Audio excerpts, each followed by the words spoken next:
ओम श्री महालक्ष्मी नमो नमः। ओम श्री शंकराय नमः। ओम श्री कैलाशपतये नमः।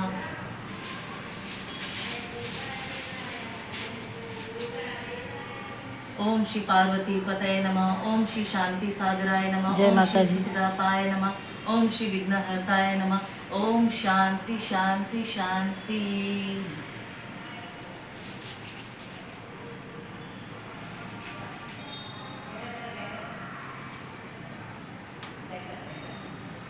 ओम केशवाय नमः।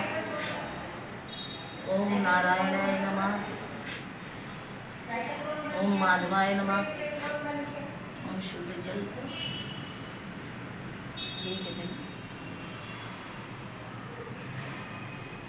प्रणाम कर लो।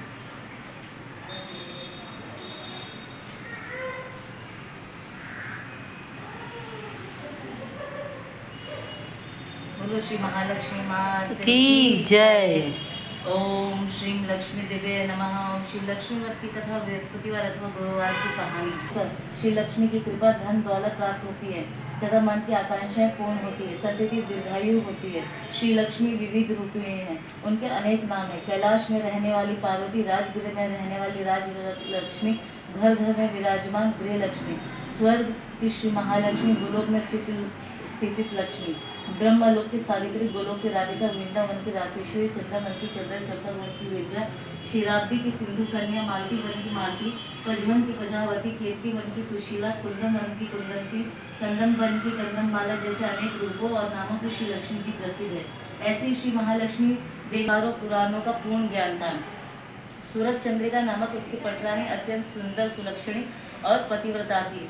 7 पुत्र तथा एक पुत्री शांबाला से सुसज्जित उनका दाम्पत्य जीवन अति सुखी था। एक दिन श्री लक्ष्मी देवी के मन में राज्य के राजगृह में जाकर निवास करने का विचार आया। उन्होंने सोचा कि राजगृह में निवास करने से राजा अपनी प्रजा को अधिक सुख दे सकेगा, जबकि किसी निर्धन के घर में वास करने से वो दी हुई धन संपत्ति को खो बैठेगा। ऐसा विचार कर श्री लक्ष्मी जी ने एक वृद्ध ब्राह्मण स्त्री का रूप धारण कर सूरज चंद्रिका रानी के महल के दरवाजे के पास दे दी। वृद्धा स्त्री का रूप धारण किए लक्ष्मी माता कहने लगी, मेरा नाम कमला है, पति का नाम भुवनेश है, हम लोग द्वारका के रहने वाले। तुम्हारी रानी पूर्व जन्म में एक वैश्य की पत्नी थी, वह वैश्य अति दरिद्र था। प्रत्येक दिन उन दोनों पति पत्नी में झगड़ा होता रहता था। उसका पति प्रतिदिन धन संपत्ति देने वाली श्री लक्ष्मी की कहानी मैंने उसे सुनाई। मेरे कथा अनुसार उसने लक्ष्मी का पालन किया। श्री लक्ष्मी देवी उस पर प्रसन्न हो गई, जिससे उसका दरिद्र नष्ट हो गया, संतति का संपत्ति से उसका घर भर गया। उनका जीवन आनंद से व्यतीत होने लगा। दीर्घायु तक समस्त सुखों का भोग कर अंततः वे मृत्यु के प्राप्त हुए। लक्ष्मी व्रत करने के कारण दोनों को लक्ष्मी लोक प्राप्त कर वैभवपूर्ण जीवन बिताने लगे। जितने साल उन्होंने लक्ष्मी व्रत किए उतने ही 1000 वर्ष उन दोनों को सौख्य प्राप्त हुआ। अब उन्होंने राजकुल में जन्म लिया है, वही स्मरण दिलाने के प्रति मैं यहाँ आई हूँ। रानी की सेविका ने उस लक्ष्मी व्रत की जानकारी पूछी, पूजा विधि की जानकारी ली। वृद्धा रूपधारी श्री लक्ष्मी जी ने उसे लक्ष्मी व्रत की जानकारी एवं महामात्य बतला दिया।